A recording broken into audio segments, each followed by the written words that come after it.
Greetings, travelers. I'm Enra Silver, and welcome to episode 44 of GlitchSlapped by Enra. A few days ago, I came out with episode 43, which covered basic glitch techniques for 2023. The next few episodes will be a deep dive into each of the glitches I covered, so if you haven't seen episode 43 yet, I'm linking it on screen now. Each of the deep dive episodes will look at why each glitch works, when it's good to use, when it's not good, and showcases some of my personal favorite ways to use it. This episode will focus on Adjacency glitch and Tether glitch, so let's get at it. Firstly, let's go over a couple terms I use frequently, so I'm not having to define them each time I use them. Your active piece is whatever piece is currently selected in the build menu. You'll also usually see a green or red shadow of the piece centered on your cursor. Green shadow is called green stated, and it means that when you press the build button, the piece can and will be placed where it's currently located. Red shadow is called red stated and means that the piece cannot be placed where it is currently located. Bait piece is the menu piece that you have active up until the moment you hit the buttons to perform the glitch. Switch piece is the piece that will actually be placed once you complete the glitch. And that should do it. So let's start with the adjacency glitch. Like I mentioned in episode 43, this was the first glitch I ever learned. It is performed by pressing the cycle part and build part buttons nearly simultaneously. I'll pop the corresponding buttons on screen now, depending on what platform you're playing on. This brings in the piece to the left in the menu of your active piece. How it works is pretty straightforward. You're building a piece, but before the game can actually render the piece, you switch to a different one. Another thing with the adjacency glitch, if you'll watch here, much like universal adjacency, size is carried over through the glitch.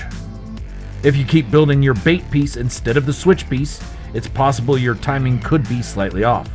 All of the glitches require one button push to be slightly behind the other, but this one feels to me to be the closest to simultaneous. Another thing I've noticed is that sometimes when copying a piece to use for the adjacency glitch, the piece will always place instead of glitch. Try leaving build camera and build menu, then going back into build menu, pick out the bait piece, and then try your adjacency glitch.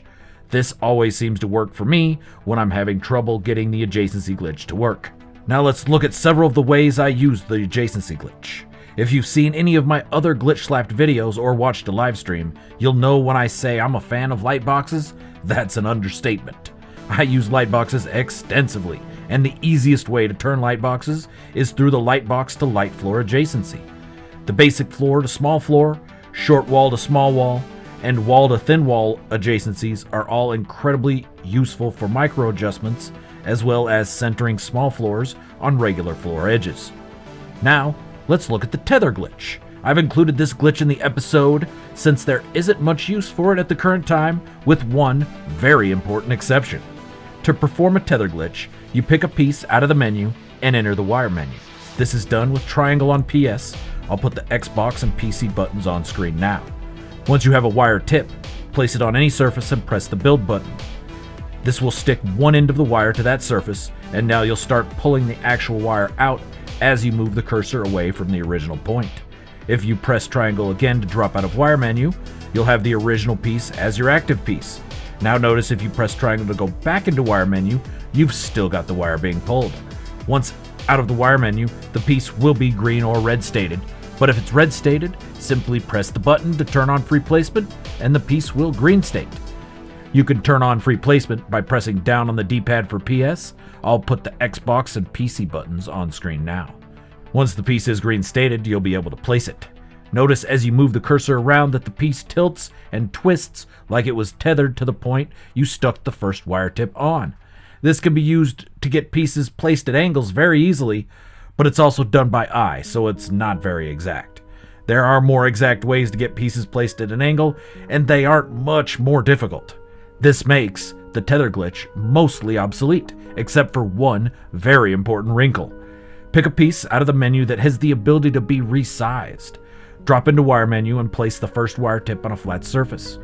Now drop out of wire menu just as if you were going to do a tether glitch, but instead of twisting and angling the piece, place it on the flat surface you place the first wire tip on and size it however you'd like.